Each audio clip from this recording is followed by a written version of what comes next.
The 22nd edition of the Doha Forum in Qatar will be no doubt remembered for many different things, but mostly for the downfall of Syria's Bashar al-Assad. On the sidelines of the Doha Forum, I sat down with Majed Al-Ansari, advisor to Qatar's Prime Minister and spokesperson for the Qatari Foreign Ministry, to ask him what Assad's fall means for his country and the wider region. We also talked about the latest ceasefire efforts in Gaza. I'm Kübra Akkoç, and this is One on One. Majed Al-Ansari, advisor to the Qatari Prime Minister and spokesperson to the Ministry of Foreign Affairs. It's a real privilege and pleasure to have you on TRT World on the sidelines of Doha Forum. Thank you for having me. Sir, Bashar al-Assad has fallen. Truly a turning point in the region. What's Qatar's position on that? Since the beginning of the Syrian revolution, we have always said that the sacrifices of the Syrian people should not go unanswered.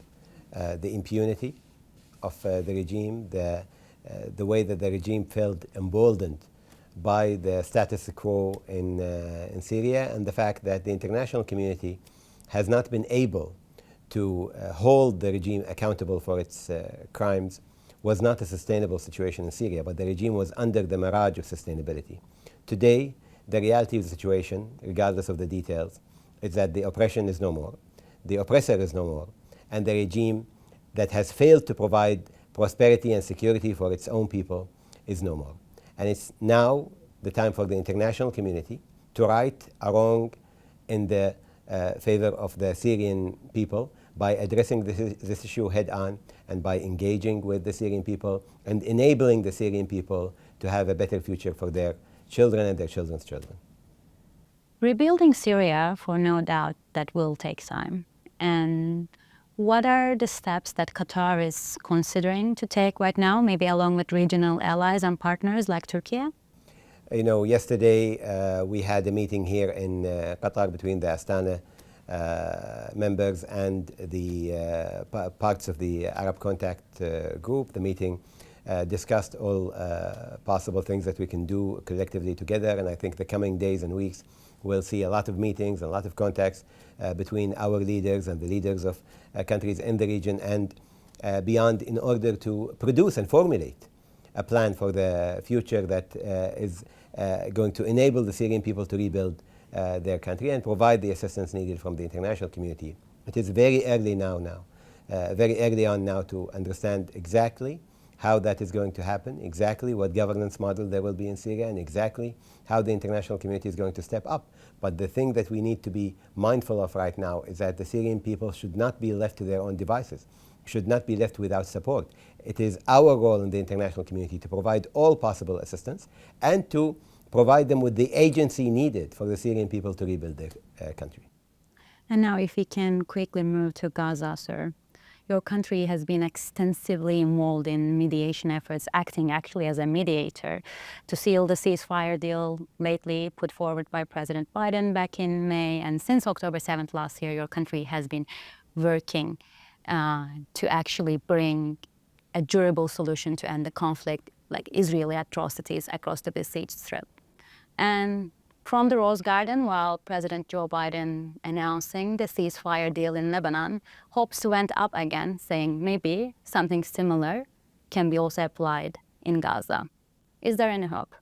Well, as you know, we announced freezing our role as a mediator because we stressed the lack of seriousness on both sides to reach an agreement. And it is something that we always believe in, that unless you have negotiation in good faith, you have the minimum requirement of seriousness on both sides, any mediation would fail.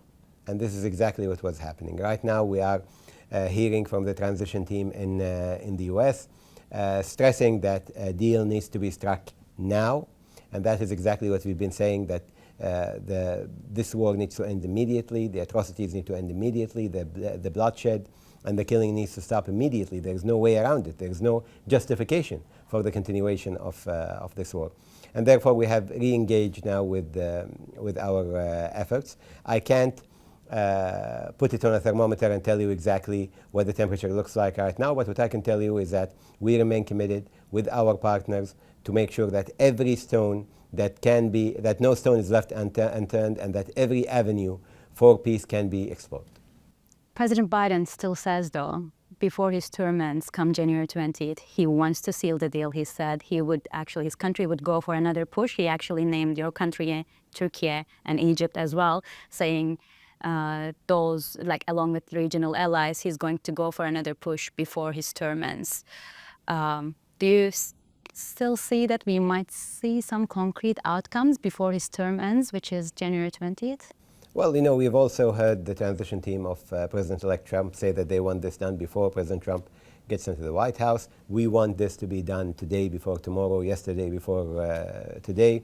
But it's the realities of the conflicting parties that are going to govern when we reach a conclusion to this. It's not up to the mediators, Qatar, Turkey, Egypt, or the United States. It's up to the conflicting parties, Israel and Hamas, to come to the table in good faith and agree on a deal that would stop the bloodshed, and that would allow for peace to be designed around a pause that would allow hostages to go back to their families and Palestinian prisoners to go back to their families, and for the fighting to stop. If I can follow up on your point when it comes to seriousness and commitment from both sides, sir. U.S. Secretary of State Antony Blinken paid 11 visits to the region to actually seal that ceasefire deal. He often went home, mostly accusing Hamas for their willingness, but many also questioned if Israeli Prime Minister Benjamin Netanyahu really wants to have a ceasefire. With our role as mediator, we try always to maintain tactical neutrality in our discussions. We don't think it is useful or helpful to point fingers on who is delaying the process, but what I can say very clearly, whomever is utilizing this for political gain, whomever is trying to use the talks as an alibi for prolonging the conflict, and whomever is putting their own political interest ahead of the lives of countless civilians who are dying daily as a result of this cause, will have to answer to history about this. And we are not the party that decides on behalf of the conflicting parties when they come to the table, but we have done everything possible from our end to pressure both sides and to help with our partners utilize all possible leverage in order to convince the parties to come to an agreement. We will continue doing this, and we remain hopeful, even if not optimistic. And lastly, sir, very quickly, come January 28th, we're going to have another Trump presidency. What are your expectations from the next Trump administration with regards to the dynamics in the Middle East? We've worked with President Trump before. This is not the first time that we start establishing the relationship with him. I think sometimes we reminisce about the first Trump administration, where we were helpful in mediating the end of the longest war in U.S. history in Afghanistan and bringing the U.S. soldiers home and bringing calm to Afghanistan. We were able to work with President Trump and his team at the time to produce that result. We are hopeful that that track record will help us working with this administration. We are dealing with the incoming administration with complete positivity. We have already began engaging with them, and our relationship with the United States is quite strategic.